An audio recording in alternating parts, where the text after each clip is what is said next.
তো আমাদের যে বিগত যে ক্লাসগুলি করেছি, সেই ক্লাসগুলি আপনারা যারা আ আজকে থেকে যুক্ত হচ্ছেন, তারা আপনারা চাইলে আগের ক্লাসগুলি দেখে নিবেন।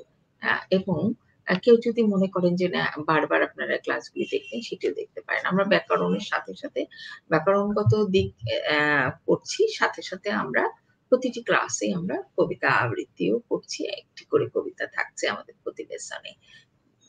তো আজকে গত ক্লাসে আমি যে আ করেছিলাম তারপর থেকে আমি আজকে পড়াবো। সেটি হলো আজকে যে বিষয়টি আ বলব সেটি হলো কবিতা আবৃত্তি করতে গেলে বা আমাদের আ যে কবিতার শিল্পের যে প্রকরণ করিয়েছিলাম, সেখানে ভাব রসের একটি বিষয় ছিল। যে কবিতা আবৃত্তিতে ভাব এবং রসের একটা বিস্তৃতি রয়েছে। ভাব এবং রসের যে বিষয়টি, এটি আমাদের যদি শিক্ষার্থীদের জানা না থাকে কিংবা যারা আবৃত্তি করবেন কিংবা যারা উপস্থাপনা করবেন, তারা কোন কথায়, কোন শব্দে, কখন কিভাবে কোন আ লাইনটিতে কি ধরনের ভাব বা রস ব্যবহার করবেন, সেটি যদি জানা না থাকে, তাহলে সেটি শতভাগ শুদ্ধ হবে না। বা আবেদন যে আপনি যে কথাটা বলবেন সেখানে যে লেসনটায় যে আবেদন, বলার যে আবেদন সেটি আপনার আ প্রকাশ পাবে না যে যদি আপনার না জানা থাকে যে আপনি কোন ভাব প্রকাশ করতে চাচ্ছেন।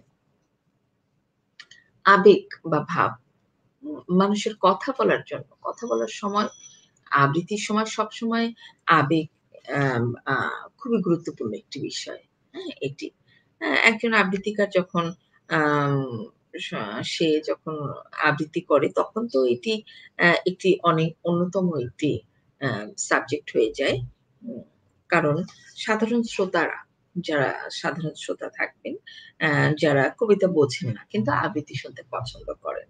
হ্যাঁ? তখন আপনার তাকে বোঝানোর জন্য, তার হৃদয়ে জায়গা করে নেয়ার জন্য তখন কিন্তু ওই আবৃত্তিকারের আবেগের বিষয়টি কিন্তু প্রাধান্য। সুতরাং আবৃত্তিতে আবেগ অনেক বড় একটি জায়গা দখল করে রয়েছে। আ একজন আবৃত্তিকার তাকে একটি কবিতা যখন সে পড়বে বা একজন উপস্থাপক, তিনি যখন একটি বিষয় উপস্থাপন করবে, হ্যাঁ? যে একজন আম খবর পাঠক, সে যখন একটি খবর পাঠ করবে, কখনো সে খেলার খবর পাঠ করছে। খবর পড়তে, পড়তে কখনো সে একটি দুঃসংবাদ পাঠ করছে, কখনো সে একটি সুসংবাদ পাঠ করছে। এখন দুঃসংবাদ যখন সুসংবাদ পাঠ করছে, তখন কিন্তু তার কণ্ঠের ভিতরে একটি উৎসাহ, আনন্দ ভাব চলে আসছে। কিন্তু সে যখন একটি মৃত্যু সংবাদ পাঠ করবে, তখন কিন্তু তার কণ্ঠ সাথে, সাথে মুহূর্তের মধ্যে চেঞ্জ হয়ে যাবে। তখন তার কণ্ঠের ভিতরে একটি কষ্টের এবং দুঃখের ভাব নিয়ে আসতে হবে। মুহূর্তের মধ্যেই। হ্যাঁ? কেননা দেখা গেল দুটো সংবাদ পাশাপাশি। হয়তো অর্থনৈতিক সংবাদ চলছে। হুম? হয়তো কৃষি সংবাদ চলছে। পর মুহূর্তে আসছে একটি খুশির সংবাদ। পর মুহূর্তে আসছে একটি দুঃখের সংবাদ। একটি অ্যাক্সিডেন্ট কিংবা একটি মৃত্যুর সংবাদ। তো এই যে একই সংবাদ পাঠক পাঠ করার মাধ্যমে তার কতবার তার আবেগ চেঞ্জ হচ্ছে, তার ভাব চেঞ্জ করতে হচ্ছে কথার। ঠিক আবৃত্তির বেলায়ও সেরকম। একটি কবিতার মধ্যে অনেক ধরনের ভাব থাকতে পারে। অনেক ধরনের আবেগ থাকতে পারে। এজন্য কি করতে হবে আবৃত্তি শিল্পীকে? ১ম এ কবিতা পড়ার পরে বুঝতে হবে যে এটি কোন ভাবের কবিতা, কোন রস রয়েছে এখানে। হ্যাঁ? তো ভাব রসের অনেকগুলি স্তর রয়েছে। সেই স্তরগুলিকে আমি আজকে আপনাদের সঙ্গে বলব। সেটি হলো এই যে উম আ রস মূলত আবেগের বিভিন্ন অবস্থায় আমরা রস বলি। ভাব এবং রস। ভাব এবং রস হলো আবেগের বিভিন্ন স্তরের নাম। বিভিন্ন আবেগের যে বিভিন্ন স্তর, এই বিভিন্ন স্তরের নাম হলো রস। মানুষের মনে অজস্র আবেগ আছে। অজস্র আবেগ। এবং এই যে আবেগগুলি, এগুলি উৎপন্ন হয় কিন্তু রস থেকে। আবেগ উৎপন্ন হয় কোথা থেকে? রস থেকে। এবং অজস্র ধরনের আবেগ মানুষের ভিতরে রয়েছে। হ্যাঁ? তো একজন একজন উপস্থাপক এবং আবৃত্তি শিল্পী তাকে কি করতে হয়? কবিতার ভাবার্থ অনুযায়ী, কবিতার বিষয়বস্তু ভাবার্থ অনুযায়ী ভেতর থেকে রস সৃষ্টি করতে হয়। হ্যাঁ? রসের থেকে মানে রস তো আবেগের বহিঃপ্রকাশ। তো রসকে সৃষ্টি করতে হয় কবিতার ভাব অনুযায়ী। হ্যাঁ, যেমন আ আ আপনাদেরকে আমি বলছি যে আমাদের ভাবের সংখ্যা নিয়ে বিভিন্ন মতবাদ রয়েছে। তো মতবাদের ভাব এবং রসের বিভিন্ন মতবাদ থাকার আ পরে যেটি এসে শেষ পর্যন্ত দাঁড়িয়েছে সেটি হলো আ আমাদের ভাব আছে ৯ প্রকার এবং রসও আছে ৯ প্রকার। ৯ প্রকার ভাব এবং ৯ প্রকার রস রয়েছে। রস ভাব কি ভাব রয়েছে? ভাবগুলি আগে বলি। ভাবের থেকে কিন্তু রসের উৎপত্তি হয়। তাহলে যেমন হাসভাব মানে একটি হাসির বিষয়। হাসির আম হাসির যে ভাব, হাসভাব থেকে হাস্যরসের উৎপত্তি হয়। তাহলে হাসভাব, হাসির যে ভাব সেখান থেকে উৎপন্ন হয় হাস্যরস। শোক ভাব, শোকের যে ভাব এখান থেকে উৎপত্তি হয় করুণ রস। ভাব এবং রস, ভাব ৯ প্রকার, রসও ৯ প্রকার। তাহলে ১ম ভাব কি? হাসি ভাব। হাসি ভাব থেকে উৎপন্ন হয় হাস্যরস।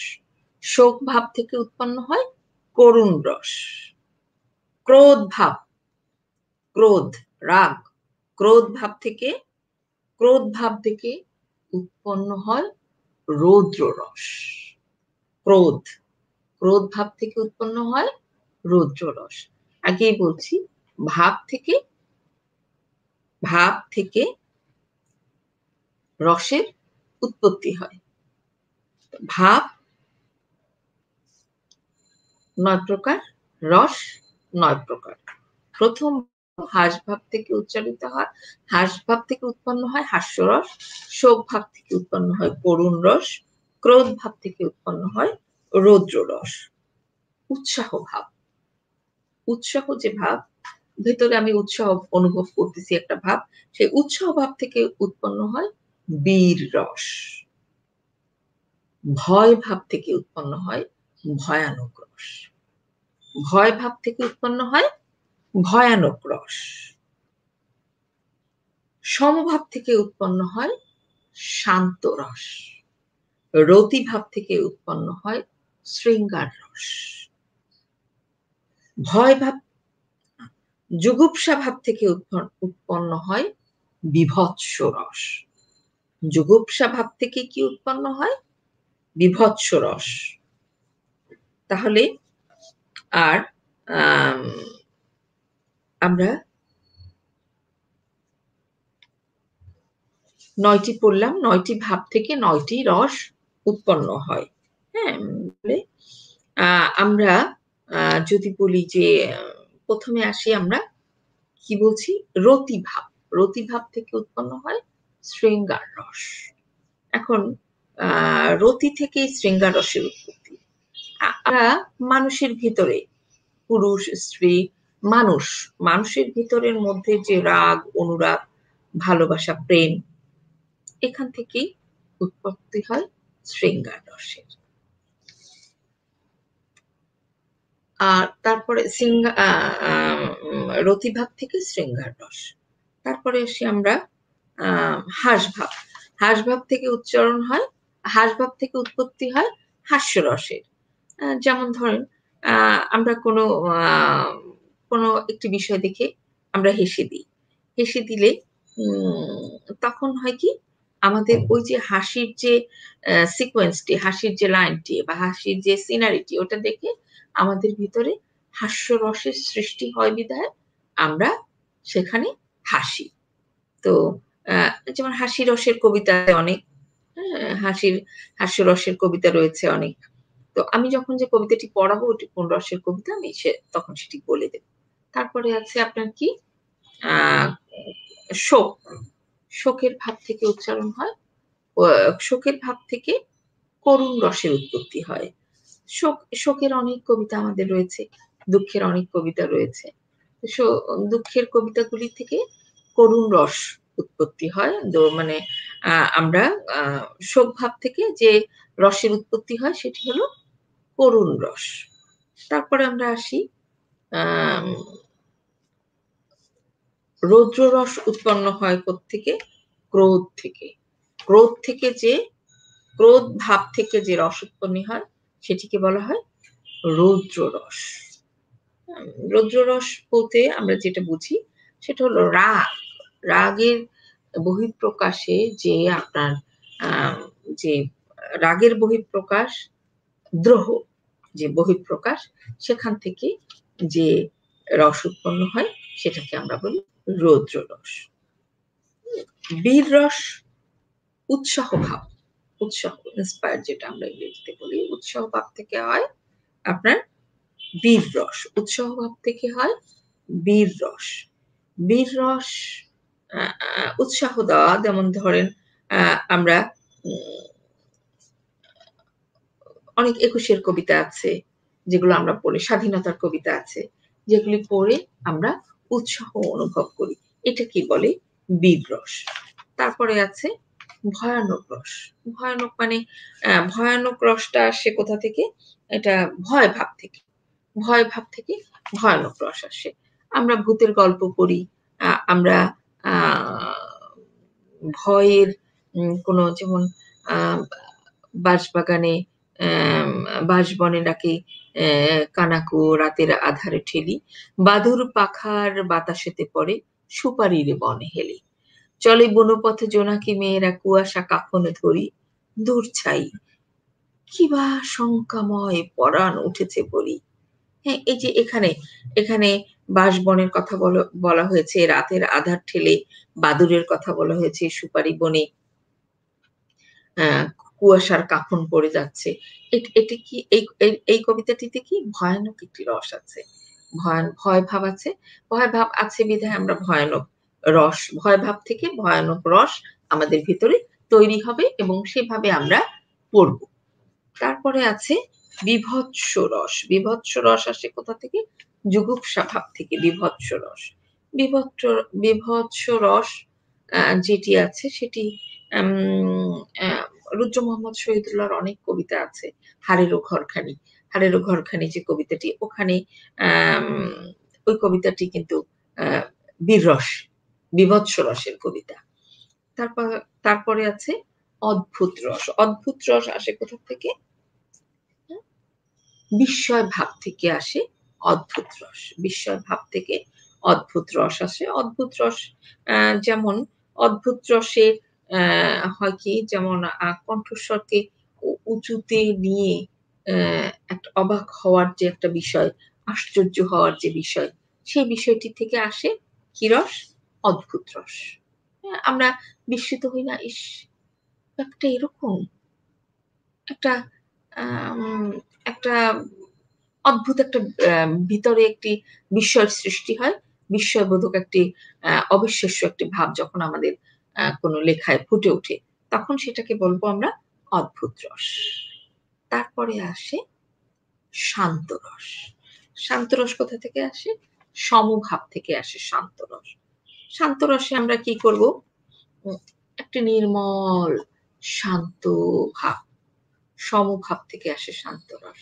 শান্ত বিষয়টা তো আমরা নিজেরা বুঝি যে কিভাবে শান্ত রস যেমন প্রার্থনামূলক যদি কোনো কবিতা হয়, প্রার্থনামূলক যখন কোনো কথা আসে, তখন কিন্তু আমাদের শান্ত ভাবটা ফুটে আসে।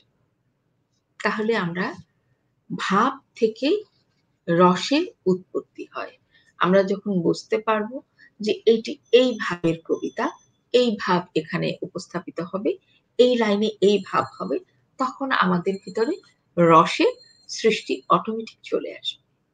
তাহলে আমরা কি কি ভাব থেকে কি কি রস পাচ্ছি আমি আবার আরেকবার একটু বলি। সেটি হলো রতি ভাব থেকে আমরা পাচ্ছি শৃঙ্গার রস। হাস ভাব থেকে আমরা পাচ্ছি হাস্যরস। শোক ভাব থেকে আমরা পাচ্ছি করুণ রস। ক্রোধ ভাব থেকে আমরা পাচ্ছি রৌদ্র রস। উৎসাহ ভাব থেকে পাচ্ছি বীর রস। ভয় ভাব থেকে পাচ্ছি ভয়ানক রস। জুগুপ্সা ভাব থেকে পাচ্ছি বীভৎস রস। বিস্ময় ভাব থেকে পাচ্ছি আমরা অদ্ভুত রস। সমভাব থেকে পাচ্ছি আমরা শান্ত রস। তাহলে আমরা এই ভাবগুলি থেকে ভাবের যে বিস্তার, সেই ভাবের বিষয়টি যখন আমরা বুঝতে পারবো, ভাব বুঝতে পারলে তখন আমাদের ভিতরে অটোমেটিক রসের তৈরি হয়ে যাবে এবং সেই রস অনুযায়ী আমরা সেই লাইনকে বা সেই বিষয়বস্তুকে আমরা উপস্থাপন করব। আমরা যখন কোনো ঘটনায় বিস্মিত হই বা কৌতুক করি বা আমাদের মধ্যে থেকে কোনো বিস্ময়ের অনুভব বের হয়ে আসে, ক্রোধ বা ঘৃণা বা শোক বের হয়ে আসে, তখন আমাদের মধ্যে যে রসের সৃষ্টি ঘটে অভিব্যক্তির মাধ্যমে, সেই বিষয়গুলিকে একজন শিল্পী, একজন আবৃত্তি শিল্পী বা একজন উপস্থাপক তার অভিব্যক্তি দিয়ে তাৎপর্যপূর্ণভাবে সেটিকে সবার সামনে উপস্থাপন করে এবং এই অভিব্যক্তির যে প্রয়োগ করতে পারা, এই অভিব্যক্তির যে প্রয়োগ ও মানে আপনার সাবজেক্ট অনুযায়ী, বিষয় অনুযায়ী যে অভিব্যক্তির যে প্রয়োগ করতে পারাটা, সেটি মূলত একজন শিল্পীকে অন্য সবার চেয়ে ব্যতিক্রম বা আলাদা করে তোলে। তো আর তারপরে আরেকটি আছে প্রকাশভঙ্গি। প্রকাশভঙ্গির একটি স্টাইল আছে। সেটিও শিল্পীর নিজস্বতা। আপনি কিভাবে প্রকাশ করবেন? একটি লাইন আপনি একটি খুশির খবর বললেন, কিন্তু আপনার মুখ গম্ভীর থাকলো। তাহলে মানুষ কিন্তু সেটি যারা দেখছে, এখন তো দেখার বিষয় রয়েছে, তখন শুনছে যারা, আপনার যদি অঙ্গভঙ্গির একটি বিষয় আছে, মঞ্চে যখন আপনি কথা বলবেন, উপস্থাপনা করবেন, তখন যদি আপনি একটি ক্রোধের একটি বিষয় আপনি উপস্থাপন করছেন, কিন্তু আপনার ফেসটা হাসি হাসি, তাহলে কি সেটা আপনার প্রকাশভঙ্গি ঠিক হলো? হলো না। আপনি একটি কষ্টের কথা বলছেন, কিন্তু আপনার ফেসটা হাসি হাসি, তাহলে সেটা প্রকাশভঙ্গি কি ঠিক হলো? ঠিক হলো না। আপনি একটি উৎসাহের কথা বলছেন, আপনার মুখ অন্ধকার। আপনি একটি খেলার সাফল্যের কথা বলছেন, আজকে বাংলাদেশ এত এত উইকেটে এবং এত বলে পাকিস্তানকে হারিয়েছে। এটি যখন আপনি বলবেন, অবশ্যই এটি আপনার জন্য একটি খুশির সংবাদ। কিন্তু তখন যদি আপনি মুখ অন্ধকার করে প্রকাশ করেন বিষয়টি, তখন আপনার প্রকাশভঙ্গি ঠিক হলো না। এইজন্য প্রকাশভঙ্গিও একটি বিষয়। হ্যাঁ? আপনার প্রকাশভঙ্গির যে স্টাইল, এটিও একটি কিন্তু অনেক গুরুত্বপূর্ণ একটি বিষয় আ একজন শিল্পীর জন্য। তো আমরা যেটি এখন আ আবৃত্তিতে যে বিষয়গুলিতে সমস্যা যেটি হয়, আমরা সাধারণত উপস্থাপনা এবং আবৃত্তিতে যে সমস্যাটি আমাদের সাধারণত হয়, সেই সমস্যাগুলো নিয়েও আমরা একটু যদি আলোচনা করি, তাহলে সমাধান কিন্তু দ্রুত সম্ভব হবে। যে সমস্যাগুলি হয়, সে সমস্যাগুলি সাধারণত যে সমস্যাগুলি হয় আমাদের, সেটি হলো আমাদের কিন্তু প্রত্যেকেরই একটি আঞ্চলিক ভাষা আছে যে যেখানে কেউ সিলেটে বাড়ি, কেউ চিটাগং এ, কেউ খুলনা, কেউ নোয়াখালী, কেউ বরিশাল, হ্যাঁ? কেউ নওগাঁ। প্রত্যেক অঞ্চলের কিন্তু নিজস্ব একটি ভাষা আছে, আঞ্চলিক ভাষা আছে। আঞ্চলিক ভাষা কিন্তু অসুন্দরও কিছু না। আঞ্চলিক ভাষায় কথা বলাও দোষের কিছু না।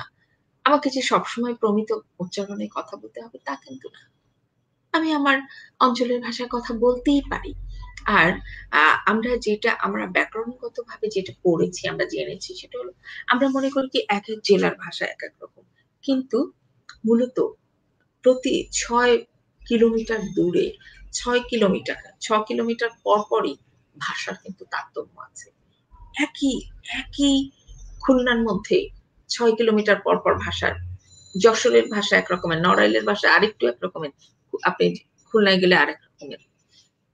ঝিনাইদহ একই রুটে কিন্তু ঝিনাইদহের ভাষা একরকমের, মাগুরার ভাষা একরকমের। হ্যাঁ, কিন্তু এটি কিন্তু বৃহত্তর খুলনার মধ্যে ফরিদপুরের মাদারীপুরের ভাষা একরকমের, গোপালগঞ্জের একরকমের, মেইন ফরিদপুর শহরের একরকমের। ঢাকার মধ্যেই ঢাকার প্রপারের ভাষা একরকমের, একটু কেরানীগঞ্জের দিকে যান একরকমের, মুন্সিগঞ্জের দিকে যান আরেক রকমের, বিক্রমপুরের দিকে যান আরেক রকমের। সেরকম ভাবে প্রতি আমরা যেটা আ আমাদের যেটা আরকি ব্যাকরণগতভাবে যেটা আমরা জানি সেটা হলো প্রতি ৬ মাইল পরপর ৬ কিলোমিটার পরপর ভাষার তারতম্য রয়েছে। এখন আমি যখন উপস্থাপনা করব, আমি যখন আবৃত্তি করব, আমি যখন সংবাদ পাঠ করব, তখন কিন্তু আমাকে আঞ্চলিকতা পরিহার করতে হবে। তাহলে আমাদের এই যে আ আবৃত্তি বলেন বা আমরা আ যে উপস্থাপনা বা সংবাদ পাঠ যেটাই বলি, আমাদের যে সমস্যাগুলো আমি কিন্তু সমস্যাগুলো আইডেন্টিফাই করার কথা বলছি। সেই সমস্যার মধ্যে ১ম ১ নাম্বার সমস্যাই আমাদের হয় আঞ্চলিক সমস্যা। আমরা আঞ্চলিক ভাষায় কথা বলবো। কিন্তু আমরা যখন কোনো একটি বিষয় উপস্থাপনার জন্য যাব, খবরের মধ্যে যাব, আ সংবাদ পাঠের মধ্যে যাব, তখন আমাদেরকে কি করতে হবে? আঞ্চলিকতাকে শতভাগ পরিহার করে শতভাগ প্রমিত উচ্চারণে কথা বলতে হবে। তাহলে আঞ্চলিক সমস্যা একটা। ১ম সমস্যা হলো আঞ্চলিক সমস্যা। ২য় সমস্যা হলো প্রাণঘটিত সমস্যা। আপনাদের মনে আছে কিনা আগের ক্লাসগুলিতে আমি ক্লাস করিয়েছিলাম।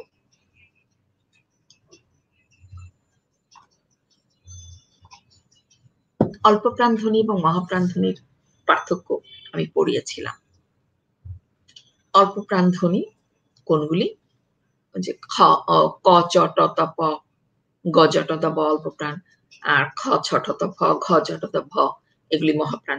এখন হয় কি অনেকেই অল্প প্রাণধ্বনি এবং মহাপ্রাণধ্বনির পার্থক্য গুলিয়ে ফেলেন কথা বলার সময়, উপস্থাপনা করার সময়। এই প্রাণঘটিত সমস্যা বলে এটাকে। অল্প প্রাণধ্বনি এবং মহাপ্রাণধ্বনির উচ্চারণ যদি সঠিক না হয়, তাহলে আপনি সমস্যায় পড়বেন। এবং এই অল্প প্রাণধ্বনি এবং মহাপ্রাণধ্বনির উচ্চারণ, সঠিক উচ্চারণ আপনাকে উপস্থাপনা বা সংবাদ পাঠ বা কবিতার বেলায়, আবৃত্তির বেলায় খেয়াল রাখতে হবে। তাহলে ১ নাম্বার হলো কি? আঞ্চলিক সমস্যা। ২ নাম্বার হলো প্রাণঘটিত সমস্যা। প্রাণঘটিত সমস্যা মানে ওই অল্পপ্রাণ মহাপ্রাণ ধ্বনির পার্থক্যর যে সমস্যা। ৩ নাম্বারে যেটি আছে সেটি হলো বাংলা ভাষায় আ আপনার ২০,০০০ এর অধিক শব্দ আছে যেগুলি যে শব্দগুলি লিখিত রূপ এক, উচ্চারিত রূপ আলাদা। এই লিখিত রূপ এবং উচ্চারিত রূপ আলাদা এটার উপরে আমার আলাদা ক্লাস থাকবে ২-৩ টা। কিন্তু এটা এখন যেহেতু প্রসঙ্গটা আসছে আমি স্বল্প পরিসরে বলছি।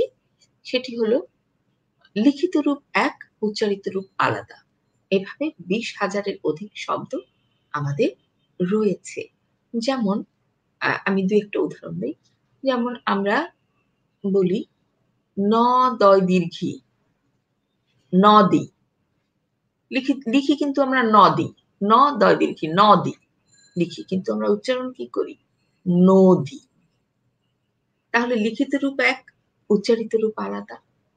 ম, ন আমরা লিখি মন। কিন্তু উচ্চারণ করি আমরা মন। আমরা লিখি কি লিখি? যদি। যদি লিখি আমরা জ, দ, রস্যই যদি। আমরা লিখি যদি। কিন্তু উচ্চারণ করি কি? যদি। হ্যাঁ? আমরা লিখি আহ্বান। স্বরে আ, হ, বয়াকার ন আহ্বান। কিন্তু আমরা উচ্চারণ করি কি? আহ্বান। তাহলে লিখিত রূপ এক, উচ্চারিত রূপ আলাদা। আমরা লিখি লক্ষ্য, লক্ষ্য। কিন্তু আমরা উচ্চারণ করব লক্ষ্য। এইভাবে ২০,০০০ এর অধিক শব্দ রয়েছে বাংলা ভাষায় যে লিখিত রূপ এক, উচ্চারিত রূপ ভিন্ন।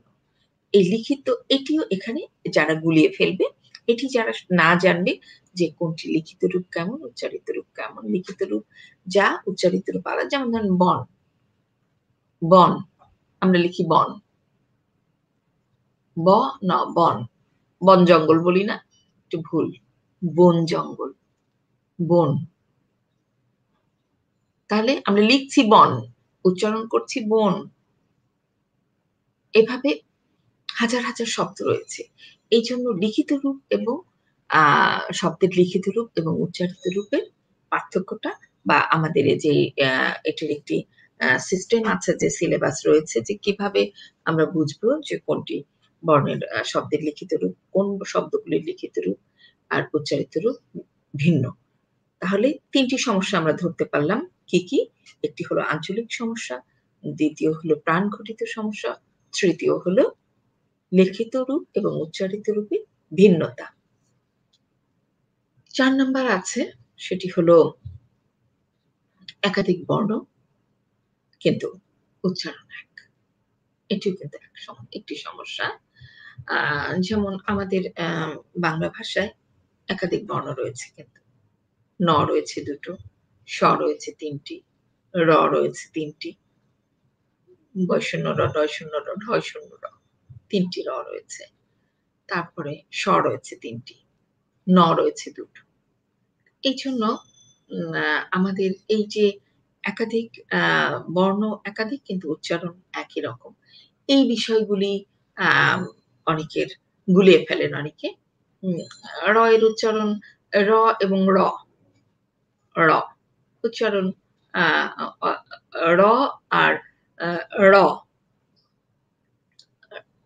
ডয়ে শূন্য র আর ঢয় শূন্য র। ছোটবেলায় আমরা এবার বয়শূন্য র, ডয়শূন্য র, ঢয়শূন্য র। উচ্চারণের বেলায়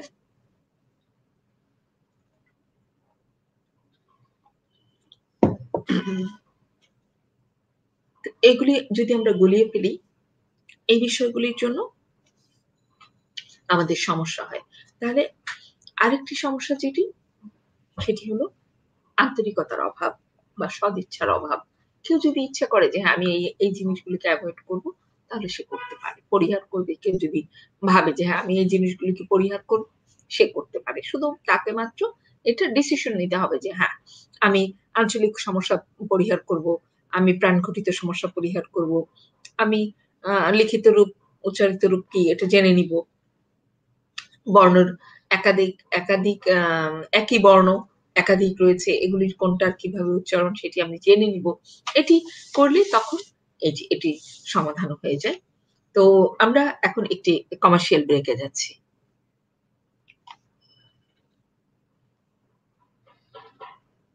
আমরা আ আজকে ব্যাকরণ এখানেই রাখছি। আমরা এবার একটু কবিতায় চলে যাব। আমাদের একজন বাংলাদেশের একজন আ স্বনামধন্য কবি, কবি ফারুক নওয়াজের আজকে জন্মদিন। তো তার অনেক কবিতা আমাদের সিলেবাসভুক্ত রয়েছে। আমাদের বড়দের জন্য রয়েছে এবং আমাদের শিশু কিশোরদের জন্য রয়েছে। আ কবি ফারুক নওয়াজ বাংলাদেশ শিশু একাডেমিতে একটি আ আম সরকারি যে পোস্ট, ওখানে চাকরিরত অবস্থায় আছেন এবং তার অনেক বই রয়েছে। তার আ প্রচুর বই, অনেক বই আ তার রয়েছে, যেগুলি সাধারণত আ আমরা সিলেবাস সিলেবাসভুক্ত, যেখানে যেসব জায়গায় আবৃত্তি করা হয়, সেই সব জায়গায় তার সিলেবাসভুক্ত অনেক কবিতা রয়েছে। আমি সেরকমভাবে ২ টো কবিতা আজকে এখন আ সবার জন্য রাখবো। যেটি যারা যে পড়তে চায়, যে ইচ্ছে করে যে ফারুক নওয়াজের কবিতা আমি আবৃত্তি করব, তাহলে সে এখান থেকে শিখে এটি আবৃত্তি করতে পারবে। একটি পড়ব আমি আ ছোটদের কবিতা, শিশু কিশোরদের, আরেকটি পড়ব বড়দের কবিতা। ২ টি কবিতা আজকে আমি পড়ব। সাধারণত একটি কবিতা আ আমি পড়ি অনুষ্ঠানে, কিন্তু আজকে ২ টো কবিতা পড়ব এই কবির জন্মদিনে তাকে শ্রদ্ধা জানানোর জন্য। আমরা এই পথে বাংলা, পথে ভালোবাসি।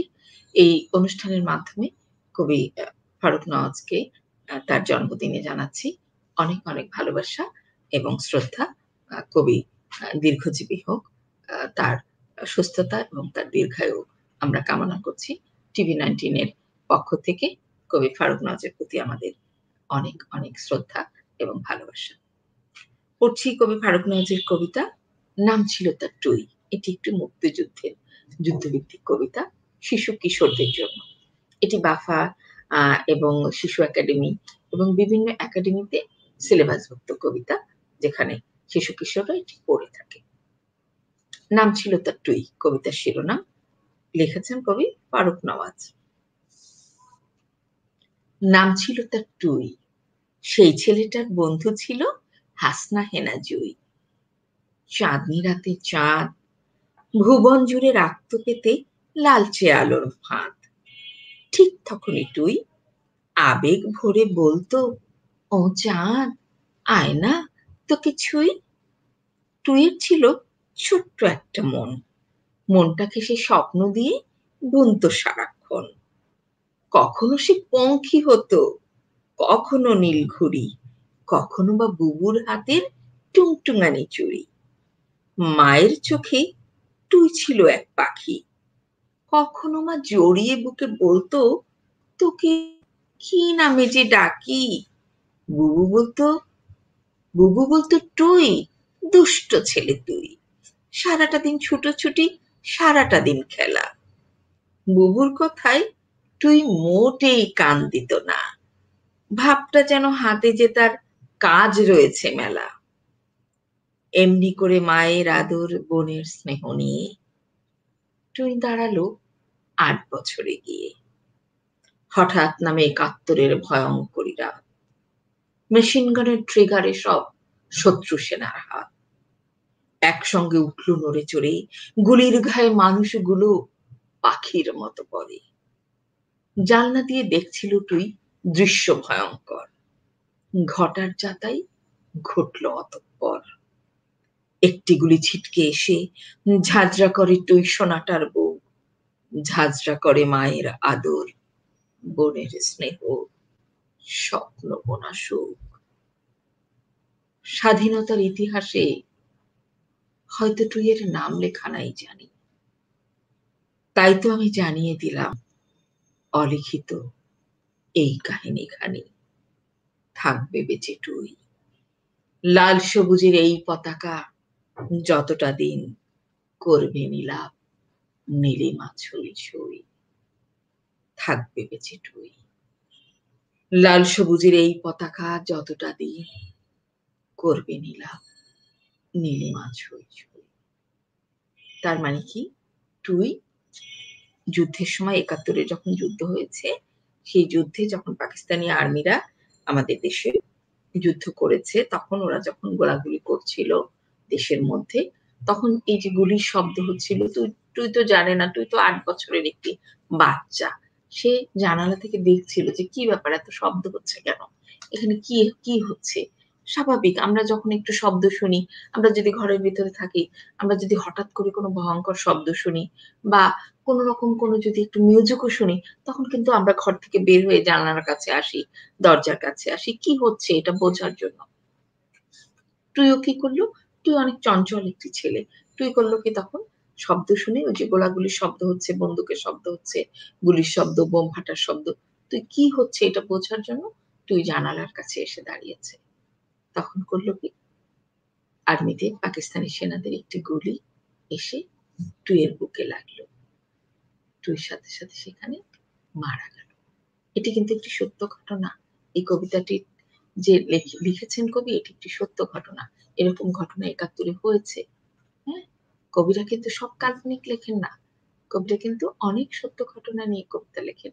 বেশিরভাগই সত্য ঘটনা নিয়ে কবিতা লেখা হয়।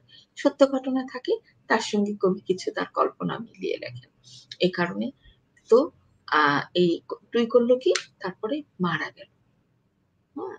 মারা যাওয়ার পরে কিন্তু টুইয়ের এই কথা, তখন মুক্তিযুদ্ধ চলছে, টুইয়ের কথা, তখন এখানে মানুষ মরছে, ওখানে মানুষ মরছে, ওখানে মরছে। সব মুক্তিযোদ্ধাদের কথা, সবার কথা তো ইতিহাসে লেখা নাই। সবার কথা, সবার নাম, সেই ৩০ লক্ষ শহীদ হয়েছে। ৩০ লক্ষের নাম তো আমরা এখনো জানি না। ৩০ লক্ষ সবার নাম আমরা জানি না এখনো। অনেক শিশু মুক্তিযোদ্ধা ছিল, অনেক শিশু মারা গেছেন, অনেক বৃদ্ধ মারা গেছেন। তাদের সবার কথা আমরা জানি না। টুই তেমনই একজন, যে ৭১-এ মারা গিয়েছে। তাহলে ১ম যখন আমরা কবিতাটি পড়ছি, এই কবিতাটির মধ্যে দেখো লক্ষ্য করার বিষয় যেটি রয়েছে কবিতাটির ১ম অংশে, প্রথমাংশে কি হয়েছে? প্রথম অংশটা অনেক মজার। আমরা মজা করছি, হেসে পড়ছি, হ্যাঁ? ভালো লাগা দিয়ে পড়ছি। হ্যাঁ? পরের অংশে আমরা করুণ রসে ঢুকে যাচ্ছি। কষ্টের মধ্যে ঢুকে যাচ্ছি। আমি কবিতাটির সারমর্ম বোঝালাম, কবিতাটির বিষয়বস্তু বোঝালাম, একবার পড়েছি। এখন আমি বিষয়বস্তু বোঝানোর পরে আমি আরেকবার পড়ছি। তোমরা খেয়াল করো। কবিতার শিরোনাম, নাম ছিল তার টুই। নাম ছিল তার টুই, সেই ছেলেটার বন্ধু ছিল হাসনা হেনা জুঁই। হাসনা হেনা জুঁই কিন্তু ফুলের নাম। হাসনা হেনা, জুঁই এই দুটি ফুলের নাম। তাহলে কি করত? টুই কি করত? ওই ফুলেদের সাথে খেলতো। বন্ধু ছিল তার কে? নাম ছিল তার টুই। সেই ছেলেটার বন্ধু ছিল হাসনা হেনা জুঁই। হাসনা হেনা জুঁই মানে ফুল, ফুলের সঙ্গে খেলতো টুই। চাঁদনি রাতে চাঁদ ভুবন জুড়ে রাখত পেতে লালচে আলোর ফাঁক। ঠিক তখনই টুই আবেগ ভরে বলতো, ও চাঁদ আয় না তোকে ছুঁই। তাহলে এটুকি প্রথমে আমরা জানলাম যে টুই কার সাথে খেলতো। টুইয়ের বন্ধু ছিল ফুল, হাসনা হেনা এবং জুঁই টুইয়ের বন্ধু ছিল। তারপরে যখন চাঁদ উঠত পূর্ণিমার সময়, অনেক বড় চাঁদ উঠত আকাশে, টুই তখন চাঁদের দিকে তাকিয়ে থাকতো এবং সে বলতো চাঁদকে, চাঁদ তুমি নিচে নেমে এসো। আবেগ ভরে বলতো, ও চাঁদ আয় না তোকে ছুঁই। টুইয়ের ইচ্ছে হতো, আমাদের অনেকের ইচ্ছা হয় যে ইস, চাঁদটাকে যদি আমরা হাত দিয়ে ধরতে পারতাম, চাঁদটাকে যদি আমরা ছুঁতে পারতাম কত মজা হতো। তো তখন ও বলছে, চাঁদকে দেখে কি বলছে আবেগ ভরে, ও চাঁদ আয় না তোকে ছুঁয়ে দেই। তাহলে প্রথমে আমরা জানলাম টুই কাদের সাথে, টুইয়ের বন্ধু ছিল হাসনা হেনা এবং জুঁই। পরে আমরা জানলাম টুই চাঁদকে আদর করতে চাচ্ছে আবেগ ভরে, চাঁদকে বলতে চাচ্ছে যে চাঁদ আসো তোমাকে আমি ছুঁয়ে দিব। তারপরে আমরা কি জানছি? টুইয়ের ছিল ছোট্ট একটা মন। মনটাকে সে স্বপ্ন দিয়ে বুনতো সারাক্ষণ। কখনো সে পঙ্খী হতো, পঙ্খী মানে পাখি, কখনো নীল ঘুড়ি, কখনো বা বুবুর হাতের টুনটুঙানি চুড়ি। তার মানে কি? কখনো সে মনে মনে ভাবতো, ইস আমি যদি পাখি হতাম। আবার কখনো ভাবতো, ইস আকাশে ওই যে নীল ঘুড়ি সবাই ওড়াচ্ছে, আমি যদি ঘুড়ি হতাম। আবার সে তার বুবুর যে চুড়ি, বুবু হাত ভর্তি চুড়ি পরতো, তার মনে হতো, ইস বুবুর হাতে এত সুন্দর চুড়ি, আমি যদি চুড়ি হতাম তাহলে তো বুবুর হাতের সঙ্গে সারাক্ষণ লেপ্টে থাকতাম। তার মানে আমরা মনে মনে অনেক কথা বলি না? আমরা কিন্তু সবাই মনে মনে কথা বলি। নিজের সঙ্গে নিজে কথা বলি। মনে মনে কথা বলা মানে নিজের সঙ্গে নিজে কথা বলা। নিজের সঙ্গে নিজে কথা বলি। আমরা প্রত্যেকটা মানুষ নিজের সঙ্গে নিজে কথা বলি। এবং ওই যে নিজের সঙ্গে নিজে কথা বলা, আমরা যেটা হতে চাই, যেটা আমরা না, হ্যাঁ? আমরা যেটা না, সেটা আমরা যখন হতে চাই, মনে মনে যখন আমরা কল্পনা করি, ইস আমি যদি এটা হতে পারতাম।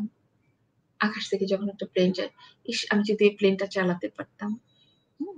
যখন বড় একটা জাহাজে উঠি, ইস আমি যদি ওই নীল সমুদ্রের ঢেউয়ের মধ্যে ওই জাহাজে এই মুহূর্তে থাকতে পারতাম।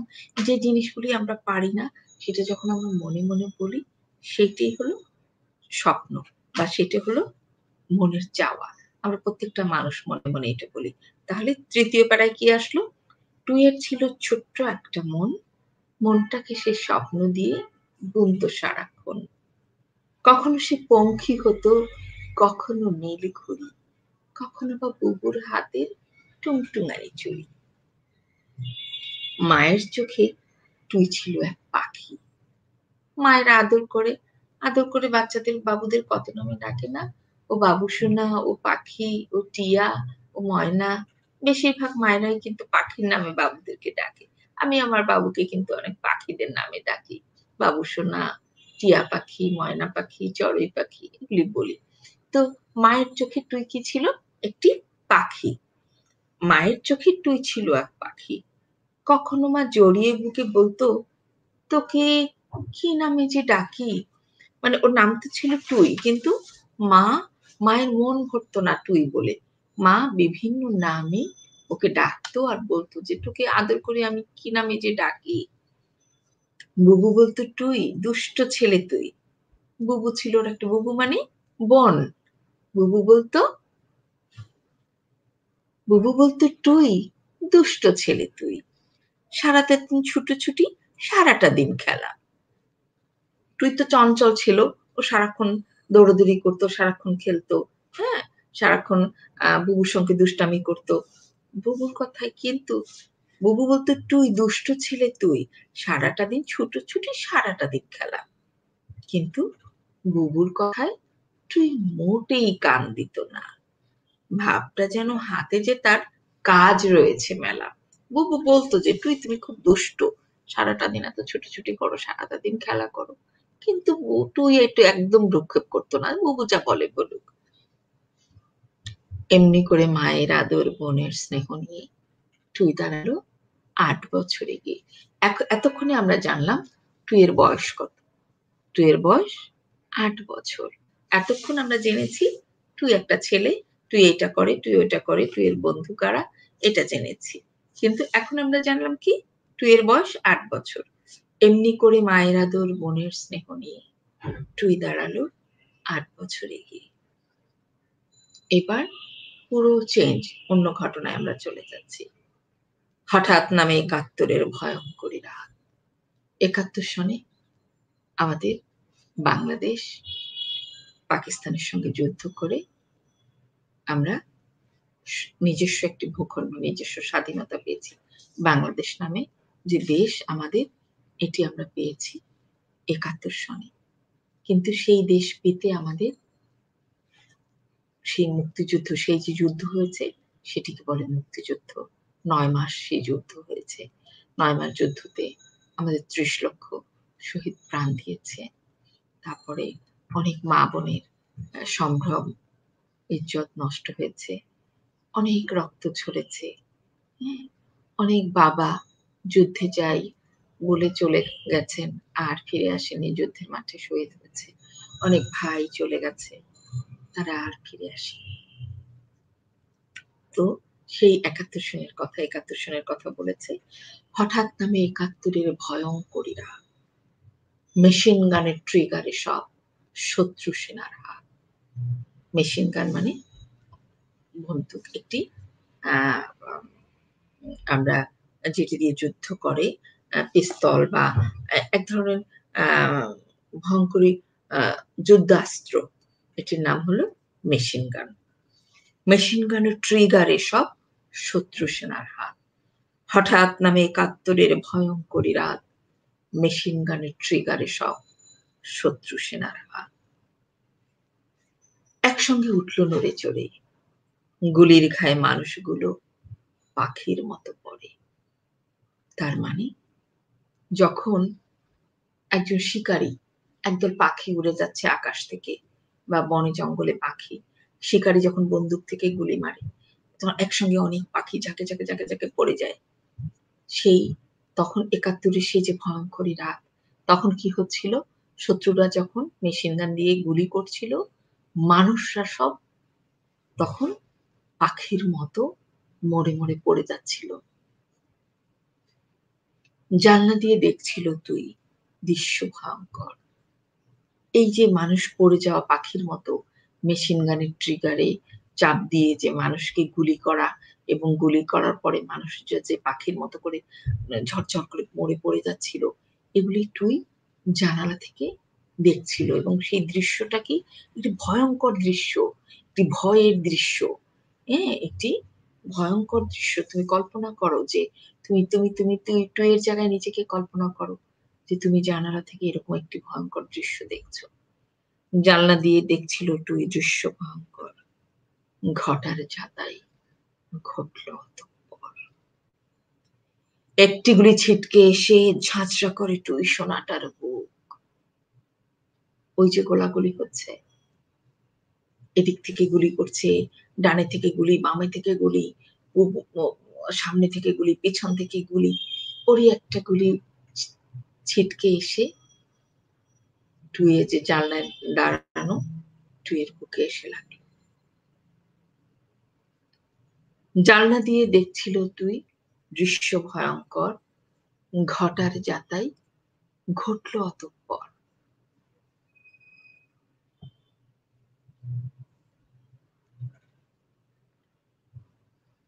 একটি গুলি ছিটকে এসে ঝাঁঝরা করে টুই সোনাটার বুক, ঝাঁঝরা করে মায়ের আদর, বোনের স্নেহ, স্বপ্নপোনা সুখ। স্বাধীনতার ইতিহাসে হয়তো টুইয়ের নাম লেখা নাই জানি। তাই তো আমি জানিয়ে দিলাম অলিখিত এই কাহিনীখানি। থাকবে বেঁচে টুই। লাল সবুজের এই পতাকা যতটা দিন করবে নীলাভ, নীলিমা ছুঁই ছুঁই। আমাদের পতাকার রং কি? বাংলাদেশের পতাকার রং লাল এবং সবুজ। সবুজ, সবুজের মাঝখানে বৃত্ত, লাল বৃত্ত। সবুজ মানে হলো আমাদের এই যে সবুজ, সবুজ দেশ, আর লাল বৃত্তটা থেকে বোঝানো হয়েছে আমাদের শহীদদের রক্ত। তাহলে এই লাল সবুজের পতাকা যতটা দিন বেঁচে থাকবে, আমাদের টুইয়ের কথাও ততদিন মানুষ মনে রাখবে। এটি কবি বলতে চেয়েছেন যে স্বাধীনতার ইতিহাসে হয়তো টুইয়ের নাম লেখা নাই জানি। তাই তো আমি জানিয়ে দিলাম অলিখিত এই কাহিনীখানি। থাকবে বেঁচে টুই। লাল সবুজের এই পতাকা যতটা দিন করবে নীলাভ, নীলিমা ছুঁই ছুঁই। তোমরা যারা এই কবিতাটি আবৃত্তি করতে চাও তারা এখান থেকে শিখতে পারো, এবং যদি কেউ চাও যে কবিতাটি তোমরা পেতে চাও আমাকে ইনবক্সে নক করবে, আমি তোমাদেরকে কবিতাটি দিয়ে দিব। তো আমরা আজকে আর আরেকটি কবিতায় যাচ্ছি না, আমরা ফারুক নওয়াজের আরেকটি কবিতা পরবর্তী ক্লাসে তোমাদেরকে ফারুক নওয়াজেরই আরেকটি কবিতা পড়বো, কারণ আরেকটি কবিতা যদি এখন পড়তে যাই অনেক সময় লাগবে। একটি কবিতা মিনিমাম 15 থেকে 20 মিনিট লাগবে পড়তে। সুতরাং পরবর্তী কবিতাটি আমি পরের ক্লাসে করাবো তোমাদেরকে। ভালো থাকবে সবাই, সুস্থ থাকবে, এবং যদি কিছু জানার থাকে আমাকে অবশ্যই নক করবে। ধন্যবাদ সবাইকে। ধন্যবাদ টিভি 19।